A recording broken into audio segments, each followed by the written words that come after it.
Dear colleagues, ladies and gentlemen, thank you very much for this valuable opportunity. First of all, I'd like to express my gratitude to USAID for allowing me to intervene at the Central Asian Trade Forum 2020. As a recorded video message, I will try to make my intervention short and simple. I will focus hereby on UNWTO's COVID-19 Tourism Recovery Technical Assistance Package and its implementation throughout Central Asia. As to COVID itself, how much more can be said? No country has been spared from the consequences of the global shutdown, which will inevitably change the socio-economic fabric of our societies, including our travel patterns. To begin with, just some quick tourism data. In the first 6 months of 2020, international tourist arrivals fell by 65% in comparison to 2019. In the month of June alone, usually one of the strongest tourism months, and with countries already easing restrictions, arrivals fell by an astonishing 93%. According to UNWTO, the drop in international travel demand over the January to June period translated into a loss of 440 million international arrivals and approximately $460 billion in export revenues from international tourism. To put into perspective, this is around 5 times the loss in international tourism receipts recorded in 2009 amid the global economic and financial crisis. Independently of how or when we recover, the livelihoods of millions are at risk, an issue that will be aggravated if we fail to achieve the objectives of the 2030 agenda. And yet today, I intend to offer some hope. While true that tourism has been one of the most seriously affected sectors, there's hardly a sector more capable of recuperating from adversity than tourism. Going back to the years 2008 and 2009, when the global economic recession was slowly becoming a tangible reality, hardly anybody expected the tourism sector to bounce back as quickly as it did, surpassing year-by-year predictions to accumulate in the year 2019 30% of the world's exports of services and up to 45% of the total export of services in developing countries.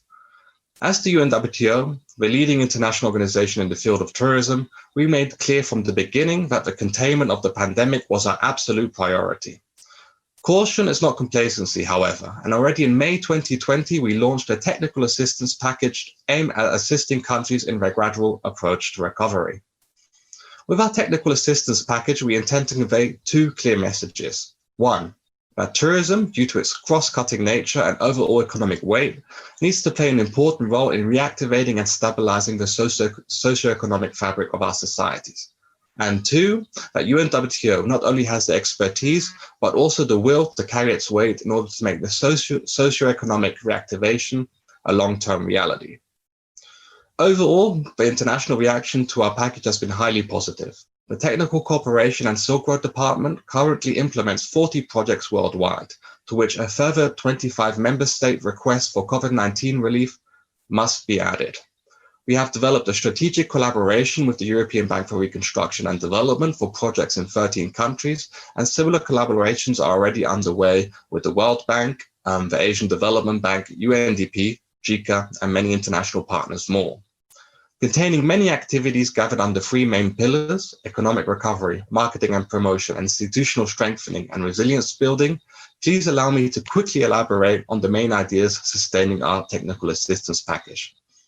First of all, and as already hinted at, an adequate response was needed to the challenge faced. When looking at global numbers and data, we tend to forget how personal and interlinked the tourism sector really is. It is a sector that is built on exchange and human interaction, which furthermore depends on safety and trust in order to flourish. In practice, this means that reactivation cannot come at any cost. It must be qualitative in nature, hereby meaning sustainable and self-sustaining development. Secondly, while COVID-19 is a truly global challenge affecting all stakeholders within the tourism value chain, it is a challenge that demands individualized, tailor-made solutions. Countries vary enormously, so a one-size-fits-all solution would not only be inadequate, but also inefficient from a policy and financial perspective. While containing a long list of potential activities, the technical assistance package is only the first step of a process that involves a concise assessment of a country's needs and interests, which necessarily must involve the broadest possible coalition of national stakeholders. And this takes me to the third point, the importance of keeping the entire tourism value chain in mind.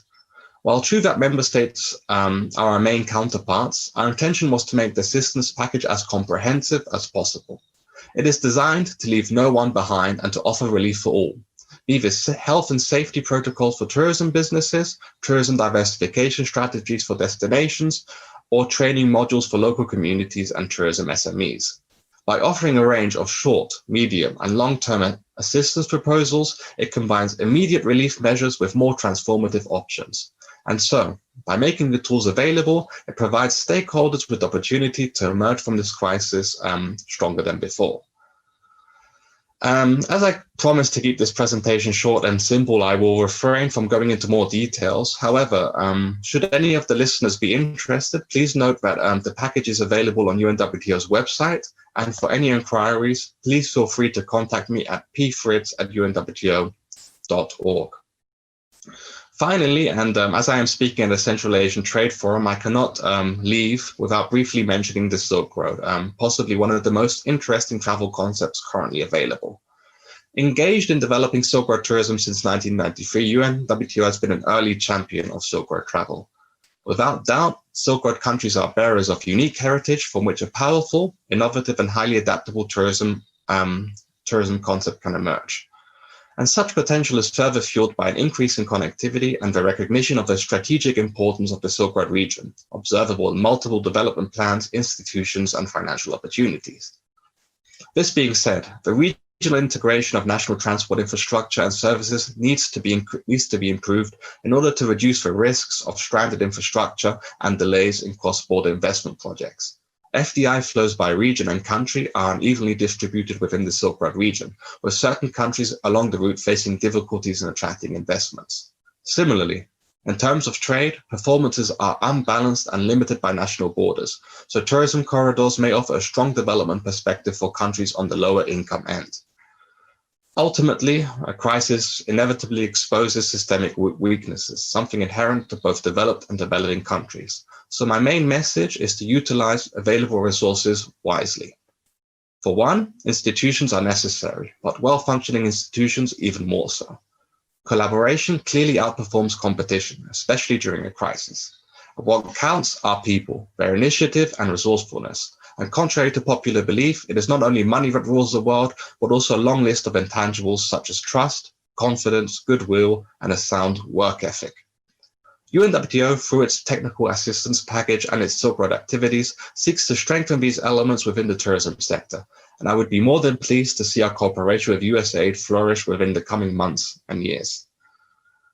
Aware that I have most likely overstretched your patience, I would like to finish here in the hope that I was able to bring my main message across.